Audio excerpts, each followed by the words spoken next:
Helen, we can talk more about this because this was in the report. And this, remember, we said there was discussions around level 4 orgs that are much more evolved in their security practices than, say, like level 1 orgs. And in fact, the stat that I thought was interesting there is that you look at from the study was that 20%, 26% of level 4 orgs plan to increase investment, as opposed to only 16% of level 1 organizations. Yeah, that's interesting, Carl.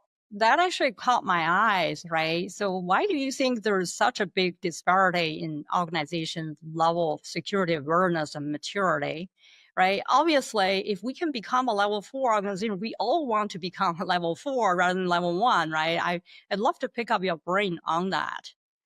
Yeah, I mean that's a great question on that, and that is, and there's a lot of theories around this, but I tend to look at kind of how I experience things, and that is, the more I learn, the more I realize I don't know, and the more I get curious and start looking deeper and deeper, and I think that's what happens with more mature, or I should say, organizations which much more mature programs around security, is that they've gone down that rabbit hole and start to realize, wow, yeah, there's a lot here, and I need to do a lot more to secure my business. And of course, there's regulatory requirements and things that may drive certain business to do certain things, but I think the awareness of these threats and where they can come from is growing, because you're seeing exploits all over the place, and organizations their businesses are being impacted. I mean, look what happened with MGM with that ransomware attack several years ago, where it shut them down for several days. You can only imagine how much revenue loss was happening with that.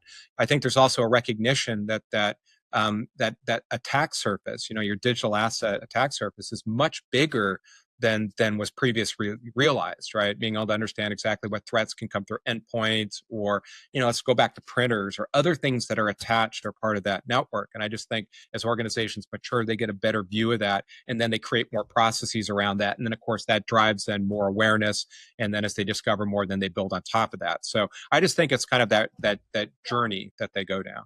One of my observation, right, is that organizations who really tie the align cybersecurity with their business outcomes or goals, those are the ones turn to be more, I would say, effective protecting themselves, right? For example, oftentimes if you purely just focus on cyber, trying to protect yourself, user experience could be satisfied, it could be sacrificed. However, if you think about business outcome, right? Think about what are the data we need to protect and why. Obviously customer data quite sensitive. If you're in a highly regulated industry, financial services or healthcare, you have to make sure not only protecting your internal data, but the patient data or your financial customers' data, all those are very important. But it's not just a checklist checking to really make sure they're protected, but you have to make sure you embed your cybersecurity strategy into your day-to-day business operations, right? That to me is a big difference. And then if you just go procure cybersecurity tool without having a process in place to embed cybersecurity as a holistic strategy, that won't be effective either. So it's not just about a tool, it's about holistic cybersecurity strategy, making sure it's embedded into your day-to-day operation. One thing actually I came